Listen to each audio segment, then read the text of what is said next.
بسم اللہ الرحمن الرحیم السلام علیکم دوستو، آج ہم آپ کو اللہ کے پیارے نبی حضرت محمد صلی اللہ تعالیٰ علیہ وسلم کا بچپن سے لے کر جوانی تک کا پورا واقعہ سنائیں گے، جس کو سن کر آپ کا ایمان تازہ ہو جائے گا۔ اس لیے آپ سے ریکویسٹ ہے کہ ویڈیو آخر تک ضرور دیکھیے گا۔ دوستو، پہلے عرب کے قبیلوں کا جاہلانہ رواج تھا۔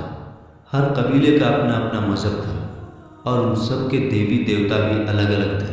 کوئی مورتی کی پوجا کرتا تھا تو کوئی آگ کی۔ یہودیوں اور عیسائیوں کے بھی قبیلے تھے اور وہ بھی مذہب کے بگاڑ کے شکار تھے۔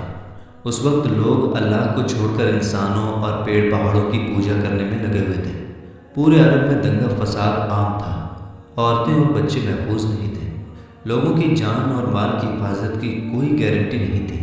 اس اندھیرے دور سے دنیا کو باہر نکالنے کے لیے اللہ نے حضرت محمد صلی اللہ تعالیٰ علیہ وسلم کو اپنا پیغمبر بنا کر اس دنیا میں بھیجا۔ دوستو، حضور صلی اللہ تعالیٰ علیہ وسلم 12 ربیع الاول 571 عیسوی میں پیر کے دن اور صبح صادق یعنی فجر کے وقت مکہ میں پیدا ہوئے۔ آپ کے پیدا ہوتے ہی آپ کے دادا عبد المطلب آپ کو گود میں اٹھا کر کعبہ شریف میں لے گئے، آپ کے لیے دعائیں کی اور آپ کا نام رکھا محمد۔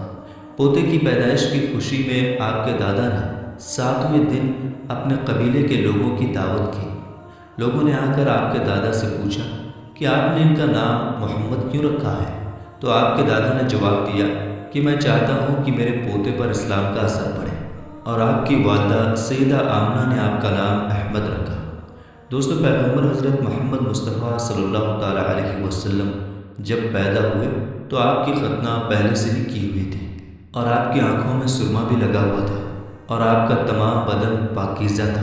جب آپ کے دادا عبد المطلب نے اپنے پوتے کو ختنہ شدہ اور ناف کٹا ہوا پایا تو وہ بہت زیادہ خوش ہوئے اور فرمایا کہ میرا پوتا بڑی نرالی اور بڑی شان والا ہوگا۔ اور یہی نہیں، جب آپ صلی اللہ تعالیٰ علیہ وسلم پیدا ہوئے تو آپ کی مٹھی مبارک بھی بند تھی، مگر شہادت والی انگلی آسمان کی طرف اٹھی ہوئی تھی اور ایسا لگ رہا تھا جیسے خدا کی وحدانیت کا اقرار کر رہی ہے۔ دوستو، جب حضرت محمد صلی اللہ تعالیٰ علیہ وسلم پیدا ہوئے تو اس وقت عرب میں یہ رواج ہوا کرتا تھا کہ شہر کے بڑے لوگ اپنے بچوں کو دودھ پلوانے کے لیے اور پلنے بڑھنے کے لیے دیہاتوں میں بھیج دیا کرتے تھے، تاکہ گاؤں دیہات کی کھلی ہوا میں رہ کر ان کا بچہ خوب صحت مند بنے۔ کیونکہ دوستو، اس زمانے میں گاؤں دیہات کا موسم شہروں کے مقابلے زیادہ صاف ستھرا اور زیادہ اچھا ہوا کرتا تھا۔ اسی وجہ سے گاؤں دیہات میں پلے بچے زیادہ صحت مند اور موٹے تازے ہوا کرتے تھے۔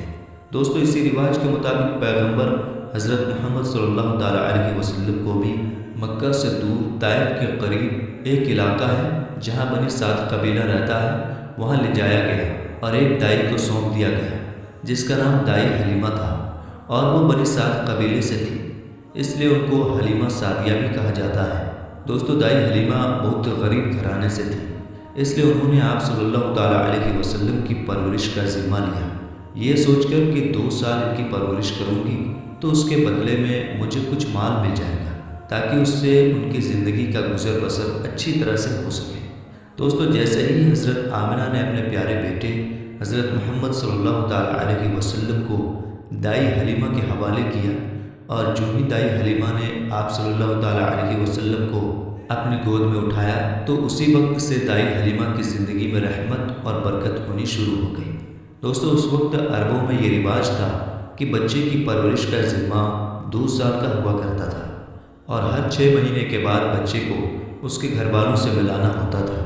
اسی رواج کے مطابق دائی حلیمہ بھی 6 مہینے کے بعد پیغمبر حضرت محمد صلی اللہ تعالیٰ علیہ وسلم کو ان کی ماں سے ملانے کے لیے مکہ پہنچی۔ ان کے ساتھ ان کا شوہر حارث اور ان کا ایک چھوٹا بچہ بھی تھا جو ان کی گود میں تھا۔ وہ بچہ بھوک سے رو رہا تھا کیونکہ حلیمہ بہت کمزور تھی اور کھانے پینے کی کمی بھی تھی، اس وجہ سے دائی حلیمہ دودھ نہیں پلا پا رہی تھی۔ لیکن جیسے ہی انہوں نے اللہ کے پیغمبر حضرت محمد صلی اللہ تعالیٰ علیہ وسلم کو اپنی گود میں اٹھایا اور ان کو دودھ پلانا شروع کیا تو پیغمبر حضرت محمد صلی اللہ تعالیٰ علیہ وسلم نے خوب سیر ہو کر دودھ پیا، اور آپ صلی اللہ تعالیٰ علیہ وسلم کے دودھ پی لینے کے بعد دائی حلیمہ نے اپنے معصوم بچے کو بھی خوب دودھ پلایا۔ یہ دیکھ کر حلیمہ پریشان ہو گئی کہ یہ کیا معاملہ ہوا، وہ جب مکہ آ رہی تھی تو ان کے پاس دودھ نہیں تھا، مگر جب سے یہ بچہ ان کی گود میں آیا ہے تب سے اللہ کی طرف سے خاص رحمتوں کا آنا شروع ہو گیا ہے۔ دوستو اس کے بعد دائی حلیمہ اپنے شوہر حارث اور اپنے بچے اور پیغمبر حضرت محمد صلی اللہ تعالیٰ علیہ وسلم کے ساتھ ایک دبلی پتلی سی اونٹنی پر سوار ہو گئی۔ وہ اونٹنی جب بنی سعد کے قبیلے سے نکل کر مکہ کی طرف آئی تھی تو وہ بہت سستی سے چلتی ہوئی مکہ پہنچی تھی، لیکن اب معاملہ یہ ہوا کہ دائی حلیمہ کی اونٹنی سب سے آگے چل رہی تھی۔ دائی حلیمہ کی سہیلیوں نے اپنی آنکھوں سے دیکھا کہ دائی حلیمہ کی یہ وہی اونٹنی تھی جو مکہ میں بڑی سستی سے آئی تھی۔ اب اس اونٹنی کو آخر کیا ہو گیا کہ وہ اب بڑی رفتار سے چل رہی تھی۔ دوستو یہ نظارہ دیکھ کر دائی حلیمہ کی سہیلیاں کہنے لگیں، حلیمہ ہم پر رحم کرو، دھیرے چلو، کیا یہ وہی اونٹنی ہے جس پر تم مکہ آئی تھی؟ تو یہ سن کر دائی حلیمہ کہنے لگی کہ جب سے یہ بچہ میری گود میں آیا ہے تب سے معلوم نہیں عجیب عجیب سے واقعے میرے ساتھ ہونے لگے ہیں۔ دوستو اس کے بعد دائی حلیمہ کی زندگی میں رحمتوں اور برکتوں کا سلسلہ چلتا رہا، اور ایسے کرتے کرتے 2 سال پورے ہونے کو آ گئے، یعنی کہ بچے کی پرورش کا ذمہ پورا ہونے کو آ گیا۔ جو ایگریمنٹ ہوا تھا وہ پورا ہو رہا تھا۔ خیر اور برکتوں کا سلسلہ دائی حلیمہ نے ان 2 سالوں میں اپنی زندگی میں خوب دیکھا۔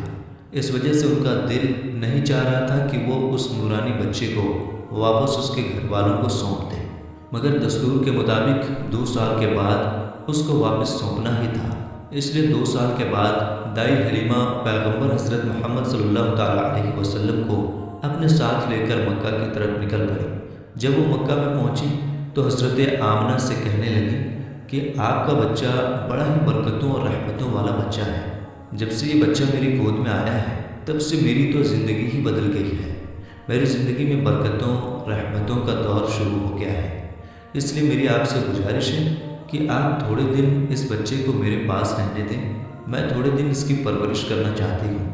تو یہ سن کر حضرت آمنہ نے پہلے تو انکار کر دیا، مگر دائی حلیمہ کے بار بار کہنے پر حضرت آمنہ تیار ہو گئی اور کہنے لگی کہ تھوڑے دن اور اپنے پاس رکھ لو، پھر واپس آ کر مجھے دے جانا۔ اس طرح سے دائی حلیمہ آپ صلی اللہ تعالیٰ علیہ وسلم کو واپس اپنے ساتھ لے گئے۔ دوستو ایسے کرتے کرتے پیغمبر حضرت محمد صلی اللہ تعالیٰ علیہ وسلم کی عمر مبارک 4 سال کی ہو گئی۔ جب آپ کی عمر مبارک 4 سال کی ہوئی تو ایک دن آپ دائی حلیمہ کے گھر کے باہر کچھ بچوں کے ساتھ کھیل رہے تھے۔ ان میں حلیمہ سعدیہ کا ایک بیٹا جو پیغمبر حضرت محمد صلی اللہ تعالیٰ علیہ وسلم کا دودھ شریک بھائی بھی تھا، وہ سب کھیل رہے تھے کہ اچانک آپ زمین پر گر گئے اور آپ کے چہرے اور جسم کا رنگ پوری طرح سے بدل گیا۔ دوستو اتہاس کی کتابوں میں ہے کہ اس وقت حضرت جبریل علیہ السلام پہلی بار پیغمبر حضرت محمد صلی اللہ تعالیٰ علیہ وسلم سے ملنے آئے تھے۔ جیسے ہی حضرت جبریل آپ کے پاس آئے تو آپ کو زمین پر لٹا کر آپ کے سینے کو چاک کر دیا، یعنی کہ آپ کے سینے کو چیر دیا اور آپ کے دل کو باہر نکال لیا۔ اس کے بعد آپ کے دل کو زمزم کے پانی سے دھویا اور آپ کے دل پر جو ایک کالے رنگ کا چھوٹا سا لوتھڑا تھا اس کو ہٹا دیا اور یہ کہا کہ آج سے شیطان کے حصے کو دور کر دیا، اور اس کے بعد آپ کے دل کو واپس آپ کے سینے میں رکھ دیا۔ دوستو ادھر یہ دیکھ کر آپ کے ساتھ کھیل رہے بچے گھبرا گئے کہ آپ کو کیا ہو گئے، اس لیے وہ دوڑے دوڑے دائی حلیمہ کے پاس پہنچ گئے اور کہنے لگے کہ محمد کا کسی نے قتل کر دیا ہے۔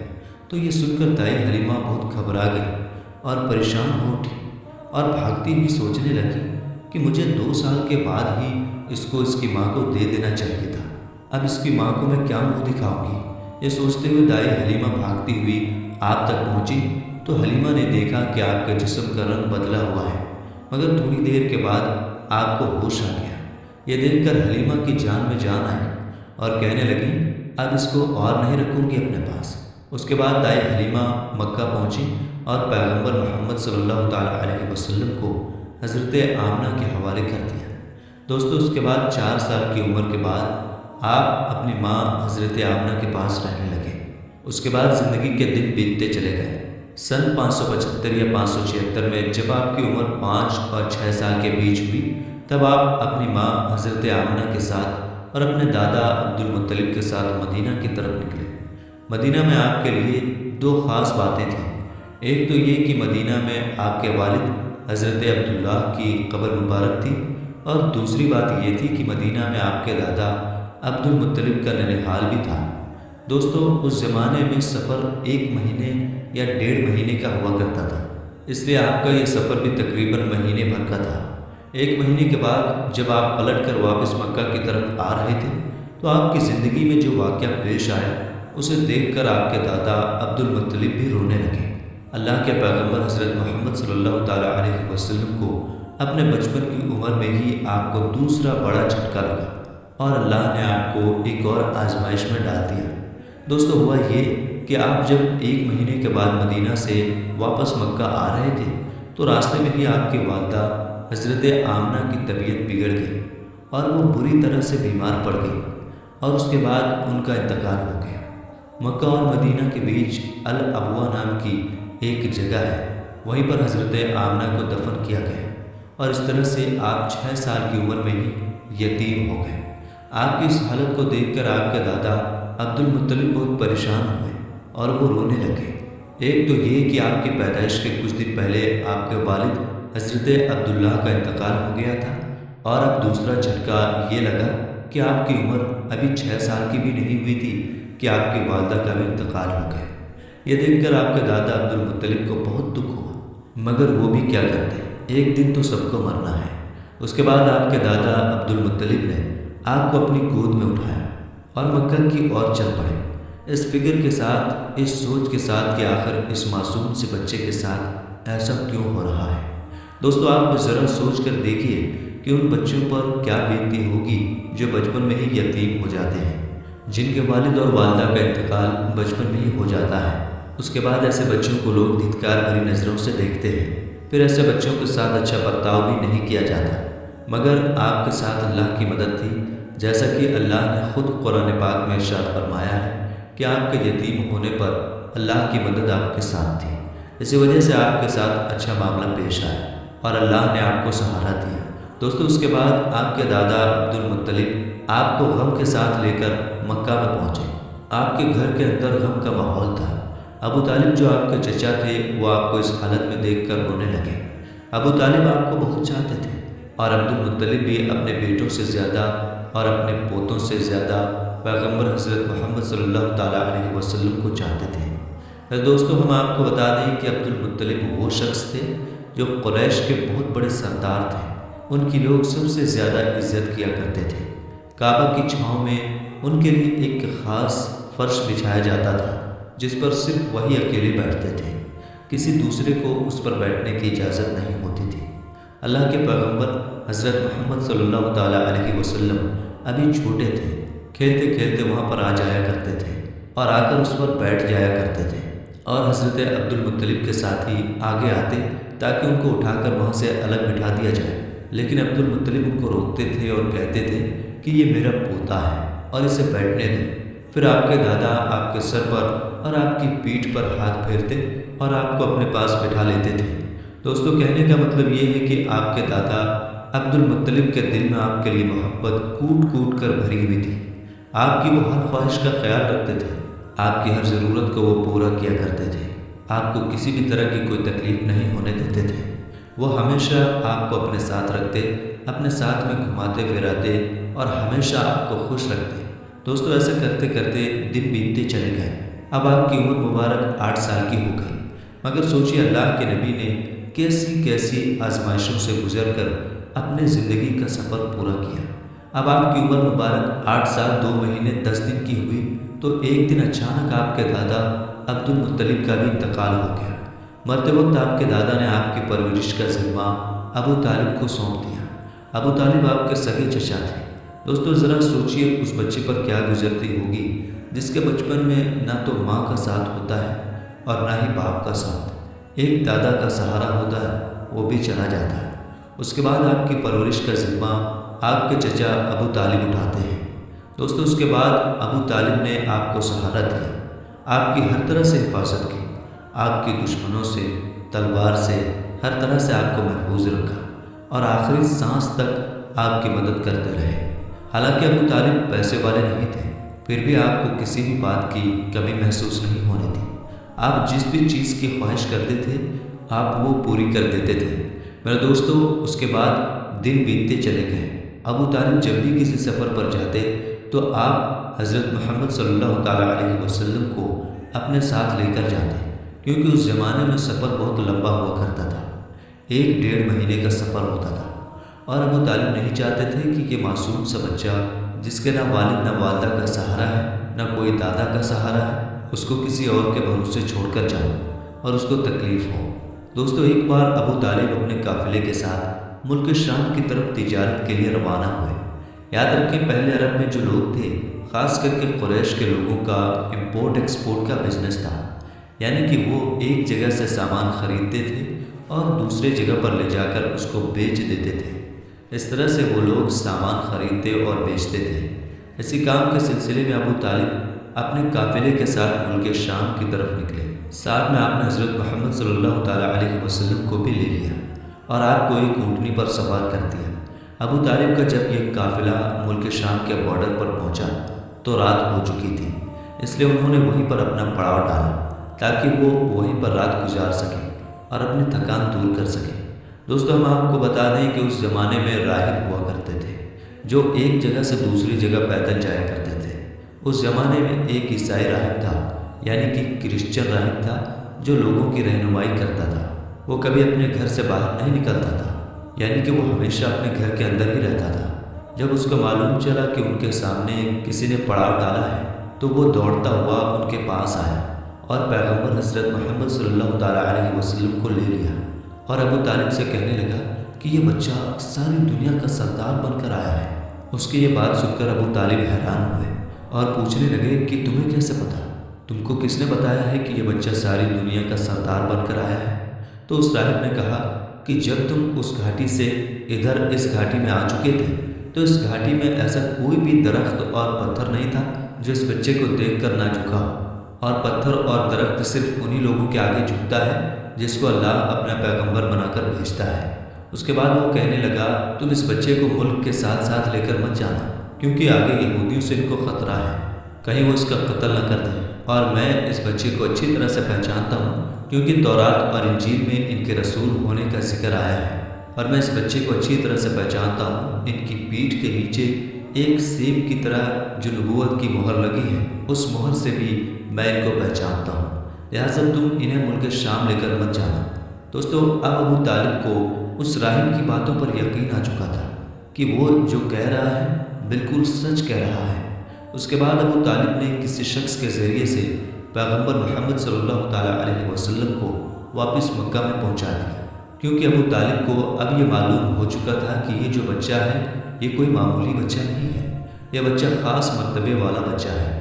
اس کے بعد ابو طالب آپ کی پرورش اور آپ کی حفاظت کے معاملے میں اور زیادہ چوکنا ہو گئے اور آپ کی ہر طرح سے حفاظت کرنے لگے۔ اس کے بعد جب آپ جوان ہو گئے تو آپ صلی اللہ تعالیٰ علیہ وسلم کی سچائی اور ایمانداری کو دیکھ کر ایک بار حضرت خدیجہ رضی اللہ تعالیٰ عنہا نے آپ کو اپنا مال دے کر شام میں تجارت کے لیے بھیجا اور ساتھ میں اپنے ایک غلام کو بھی لگا دیا۔ اللہ کے فضل و کرم سے تجارت میں بہت فائدہ ہوا۔ حضرت خدیجہ کے غلام جن کا نام مسیرہ تھا، انہوں نے بھی آپ کی ایمانداری اور اچھے اخلاق کی خوب تعریف کی۔ یہ دیکھ کر حضرت خدیجہ آپ کی طرف مائل ہوئے، یعنی کہ حضرت خدیجہ آپ صلی اللہ تعالیٰ علیہ وسلم سے بہت پربھاوت ہوئی، اور اس کے بعد آپ نے خود ہی پیغمبر محمد صلی اللہ تعالیٰ علیہ وسلم کو نکاح کرنے کا پیغام بھیجا۔ دوستو، ہم آپ کو بتا دیں کہ حضرت خدیجہ رضی اللہ تعالیٰ عنہا عرب میں ایک کامیاب بزنس وومن تھی، اور اپنے بیابار سے ہوئی کمائی کو حضرت خدیجہ غریب، اناتھ، ودوا اور بیماروں میں بانٹا کرتی تھی۔ انہوں نے انگنت غریب لڑکیوں کی شادی کا خرچہ بھی اٹھایا تھا، اور اس طرح ایک بے حد نیک اور سب کی مدد کرنے والی عورت کے روپ میں اسلام میں ہی نہیں بلکہ پوری دنیا کے اتہاس میں ان کا بڑا یوگدان رہا ہے۔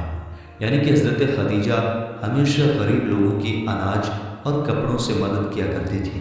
حضرت خدیجہ مورتیوں میں وشواس نہیں کرتی تھی اور نہ ہی ان کی پوجا کرتی تھی۔ دوستو، ہم آپ کو یہ بھی بتا دیں کہ حضرت خدیجہ کی پیغمبر محمد صلی اللہ تعالیٰ علیہ وسلم کے ساتھ شادی ہونے سے پہلے 2 شادیاں ہو چکی تھیں، اور ان کے اپنے پہلے دونوں شوہروں سے بچے بھی تھے۔ انہوں نے اپنا پہلا نکاح ابو حالہ سے کیا تھا، جن سے ان کو 2 بیٹی ہوئی تھی۔ مگر اس کے بعد ابو حالہ یعنی کہ ان کے پہلے شوہر کی موت ہو گئی، اور اس کے بعد حضرت خدیجہ نے دوسری شادی عتیق ابن زید کے ساتھ کی، جن سے ان کو ایک بیٹی ہوئی، مگر یہ بھی تھوڑے دنوں کے بعد اس دنیا سے چل بسی اور یہ پھر سے بیوہ ہو گئی۔ ان کے بعد عرب کے بڑے بڑے تاجداروں نے، سرداروں نے خدیجہ کے ساتھ شادی کی پیشکش کی، مگر حضرت خدیجہ راضی نہ ہوئی، یہاں تک کہ اللہ تعالیٰ نے آپ کو پیغمبر محمد صلی اللہ تعالیٰ علیہ وسلم کی طرف مائل کر دیا۔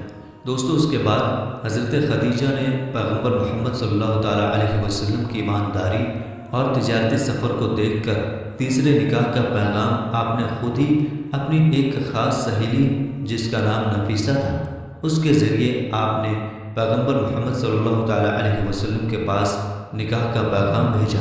تو یہ سن کر پیغمبر حضرت محمد صلی اللہ تعالیٰ علیہ وسلم نے یہ کہہ کر انکار کر دیا کہ وہ اس کے بارے میں پہلے اپنے چچا ابو طالب اور اپنی چاچی سے بات کریں گے، اس کے بعد میں ہی وہ اس کے بارے میں آپ کو بتائیں گے۔ دوستو، اس کے بعد پیغمبر حضرت محمد صلی اللہ تعالیٰ علیہ وسلم نے اس پیغام کے بارے میں اپنے چچا ابو طالب سے بات کی، یعنی کہ ان کو اس پیغام کے بارے میں بتایا۔ تو یہ سن کر آپ کے چچا ابو طالب بہت زیادہ خوش ہوئے اور نکاح کروانے کے لیے راضی ہو گئے اور آپ کو اجازت دے دی۔ آپ کے چچا حضرت حمزہ نے خدیجہ کے چچا عمر بن سعود سے رسول اللہ صلی اللہ تعالیٰ علیہ وسلم کے ولی یعنی کہ بڑے ہونے کی حیثیت سے بات چیت کی اور 20 اونٹنی مہر یعنی کہ نکاح کے وقت عورت یا بیوی کو دی جانے والی رقم یا جو آپ کی حیثیت میں ہو، یہ دے کر آپ کے چاچا ابو طالب نے آپ کا نکاح پڑھا دیا۔ دوستو، اس کے بعد حضرت خدیجہ اور پیغمبر محمد صلی اللہ تعالیٰ علیہ وسلم کے نکاح کا خطبہ آپ کے چاچا ابو طالب نے پڑھا، اس میں اللہ کی حمد و ثنا کی گئی۔ اس کے بعد قبول نامہ ہوا اور مہر بیان کیا گیا، مہر میں 20 اونٹنی لکھی گئی۔ دوستو، یہ ملک شام کی واپسی کے 2 مہینے کے بعد کی بات ہے۔ اس وقت آپ کی عمر 25 سال کی تھی اور حضرت خدیجہ کی عمر 40 سال تھی۔ حضرت خدیجہ آپ کی پہلی بیوی تھی۔ حضرت خدیجہ کے جیتے جی آپ نے کسی اور عورت کے ساتھ شادی نہیں کی۔ آپ کی تمام اولادیں بھی انہی سے ہوئی ہیں، صرف حضرت ابراہیم حضرت ماریہ سے پیدا ہوئے تھے۔ دوستو، پیغمبر حضرت محمد صلی اللہ تعالیٰ علیہ وسلم اور حضرت خدیجہ رضی اللہ تعالیٰ عنہ کی اولادیں یہ ہیں، یعنی کہ آپ کے اولادوں کے نام یہ ہیں: پہلے قاسم، پھر زینب، پھر رقیہ، پھر ام کلثوم، پھر فاطمہ اور پھر عبداللہ۔ آپ کے تمام لڑکے بچپن میں ہی انتقال کر گئے تھے، البتہ آدھی بچیوں نے آدھی نبوت کو پایا، ایمان لائی اور ہجرت بھی کی، اور سب کی سب آپ کی زندگی میں ہی انتقال کر گئی۔ صرف حضرت فاطمہ رضی اللہ تعالیٰ عنہا آپ کے اس دنیا سے پردہ فرما جانے کے 6 مہینے بعد اس دنیا سے رخصت ہوئی۔ حضرت خدیجہ رضی اللہ تعالیٰ عنہا آپ کی پہلی بیوی ہے۔ جب آپ صلی اللہ تعالیٰ علیہ وسلم پر پہلی آیت نازل ہوئی تو رسول اللہ صلی اللہ تعالیٰ علیہ وسلم نے سب سے پہلے آپ کو بتایا۔ اسلام قبول کرنے والی میں حضرت خدیجہ پہلی خاتون ہیں۔ اسلام کو پھیلانے میں نہ صرف آپ نے ساتھ دیا بلکہ مالی طور پر بھی آپ نے بڑھ چڑھ کر حصہ لیا۔ دوستو، پیغمبر حضرت محمد صلی اللہ تعالیٰ علیہ وسلم حضرت خدیجہ رضی اللہ تعالیٰ عنہا سے بہت محبت کیا کرتے تھے، اور ان کے ہوتے ہوئے یعنی کہ حضرت خدیجہ کے جیتے جی آپ نے دوسری شادی نہیں کی تھی۔ حضرت خدیجہ اور پیغمبر محمد صلی اللہ تعالیٰ علیہ وسلم کا ساتھ تقریباً 25 سال تک رہا۔ اللہ کے پیغمبر حضرت محمد صلی اللہ تعالیٰ علیہ وسلم نے فرمایا کہ خدیجہ دنیا کی بہترین عورتوں میں سے ہے۔ آپ رضی اللہ تعالیٰ عنہ کی وفات کے بعد بھی پیغمبر حضرت محمد صلی اللہ تعالیٰ علیہ وسلم اکثر آپ کو یاد کیا کرتے تھے اور آپ کی سہیلیوں کو ہدیہ بھجواتے رہتے تھے۔ دوستو، پیغمبر حضرت محمد صلی اللہ تعالیٰ علیہ وسلم کی تمام اولادیں یعنی کہ آپ کے 6 بچے حضرت خدیجہ سے ہی ہیں، سوائے حضرت ابراہیم رضی اللہ تعالیٰ عنہ کے۔ حضرت خدیجہ کی قبر مبارک جنت المعلیٰ مکہ میں ہے۔ جس سال حضرت خدیجہ رضی اللہ تعالیٰ عنہ اور آپ کے چاچا ابو طالب کا انتقال ہوا تھا، اس سال کو آپ نے غم کا سال قرار دیا۔ میرے دوستو، اعلان نبوت سے پہلے اللہ کے پیغمبر حضرت محمد صلی اللہ تعالیٰ علیہ وسلم کچھ کھانے پینے کا سامان اپنے ساتھ لے کر غار حرا کی پہاڑی پر چلے جایا کرتے تھے اور وہاں جا کر اللہ کی عبادت کرتے تھے، یعنی کہ اللہ کی عبادت میں مشغول رہتے تھے۔ یہ سلسلہ کافی دنوں تک ایسے ہی چلتا رہا، یعنی کہ کافی دنوں تک آپ اسی طرح سے غار حرا کی پہاڑی پر جا کر اللہ کی عبادت کرتے رہے۔ ایک مرتبہ اللہ کے پیغمبر حضرت محمد صلی اللہ تعالیٰ علیہ وسلم غار حرا کی پہاڑی پر اللہ کی عبادت میں مشغول تھے کہ اتنے میں آپ کے پاس حضرت ابراہیم علیہ السلام اپنی اصل شکل و صورت میں آپ کے پاس تشریف لائے، یعنی کہ اچانک حضرت جبریل علیہ السلام آپ کے سامنے نازل ہو گئے۔ ہم آپ کو بتا دیں کہ یہ جبرائیل علیہ السلام اللہ کے سارے فرشتوں کے سردار ہیں، اور حضرت جبریل علیہ السلام کی طاقت اتنی ہے کہ اگر جبرائیل اپنا ایک پر پھیلا دیں تو پورب سے لے کر پشچم تک اس پوری دنیا کو چھپا لیں، یعنی کہ اتنا بڑا حضرت جبریل علیہ السلام کا ایک پر ہے، اور حضرت جبریل علیہ السلام کے اس طرح کے 70,000 پر ہیں۔ اب آپ سوچئے کہ حضرت جبریل کتنے زیادہ بڑے ہوں گے۔ اس کے علاوہ حضرت جبریل کی اسپیڈ اتنی زیادہ ہے کہ یہ پلک جھپکتے ہی سدرہ سے زمین پر آ جاتے ہیں، اور پلک جھپکتے ہی اس زمین سے واپس سدرہ پر پہنچ جاتے ہیں۔ یہ حضرت جبریل علیہ السلام کی طاقت کا عالم ہے۔ اگر حضرت جبریل علیہ السلام چاہیں تو اس پوری زمین کو اٹھا کر پلٹ سکتے ہیں۔ قوم لوط کو اسی طرح سے حضرت جبریل علیہ السلام نے پلٹا تھا۔ یہ حضرت جبریل علیہ السلام کی شان ہے جو اللہ کے ایک فرشتے ہیں۔ دوستو، یہی حضرت جبریل علیہ السلام پہلی بار اپنی اصلی شکل و صورت میں اللہ کے پیارے نبی حضرت محمد صلی اللہ تعالیٰ علیہ وسلم کے سامنے حاضر ہو گئے اور کہنے لگے، پڑھو اقرا۔ یہ سن کر آپ صلی اللہ تعالیٰ علیہ وسلم نے فرمایا، میں نہیں پڑھتا۔ حضرت جبریل نے دوبارہ کہا، پڑھو اقرا۔ آپ صلی اللہ تعالیٰ علیہ وسلم نے پھر کہا، میں نہیں پڑھتا۔ حضرت جبریل علیہ السلام نے تیسری مرتبہ کہا، پڑھو اقرا، تو آپ نے پھر کہا، میں نہیں پڑھتا۔ اس کے بعد حضرت جبریل علیہ السلام نے اللہ کے پیارے نبی حضرت محمد صلی اللہ تعالیٰ علیہ وسلم کو اپنے سینے سے لگایا، اور سینے سے اس طرح سے لگایا کہ حضرت جبریل نے حضور پاک کی بغل میں اپنے دونوں ہاتھ ڈالے، یعنی کہ اللہ کے نبی کے دونوں ہاتھ باہر کی طرف کر دیے، اور پھر جبریل نے پیارے نبی کو اپنے سینے سے لگایا اور پھر زور سے دبا دیا، یعنی کہ بہت زور سے دبایا۔ حدیث شریف میں آتا ہے کہ اللہ کے پیارے نبی حضرت محمد صلی اللہ تعالیٰ علیہ وسلم نے فرمایا ہے کہ اس وقت حضرت جبریل نے مجھے اتنی زور سے دبایا تھا کہ قریب تھا کہ میری جان نکل جاتی، مگر جبریل نے مجھے زور سے دبا کر چھوڑ دیا، اور پھر فرمایا کہ پڑھو اپنے رب کے نام کے ساتھ جس نے آپ کو اور تمام دنیا کو پیدا فرمایا ہے، پیدا کیا ہے انسان کو زمین و خون کے جمے ہوئے ایک لوتھڑے سے۔ پڑھو، حال یہ ہے کہ تمہارا رب بڑا ہی رحم کرنے والا ہے۔ پھر اللہ کے پیارے نبی حضرت محمد صلی اللہ تعالیٰ علیہ وسلم پڑھنے لگے، اور پھر آپ بہت گھبرا گئے، غار حرا کی پہاڑی سے اتر گئے اور اپنے گھر آ گئے۔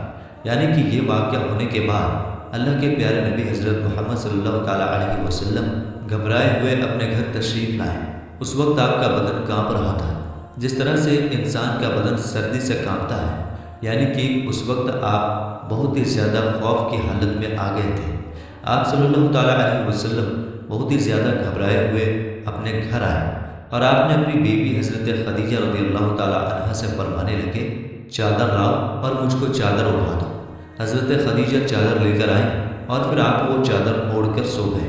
اس کے کچھ دیر بعد آپ صلی اللہ تعالیٰ علیہ وسلم کے اوپر سے خوف کے اثرات کم ہوئے، تو آپ نے اپنی بیوی حضرت خدیجہ رضی اللہ تعالیٰ عنہا کو یہ سارا واقعہ بیان کیا، یعنی کہ غار حرا کی پہاڑی پر جو بھی آپ کے ساتھ میں ہوا تھا وہ سارا واقعہ آپ نے حضرت خدیجہ کے سامنے بیان کر دیا۔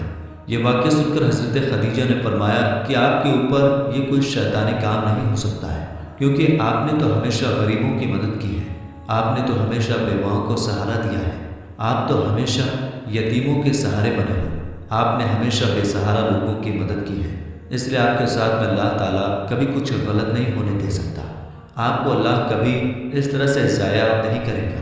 دوستو، اس کے بعد میں حضرت خدیجہ اللہ کے پیارے نبی حضرت محمد صلی اللہ تعالیٰ علیہ وسلم کو ساتھ میں لے کر اپنے چچا زاد بھائی حضرت براق ابن نوفل کے پاس پہنچے، جو کہ اس وقت یہودیوں کے ایک بہت بڑے عالم ہوا کرتے تھے۔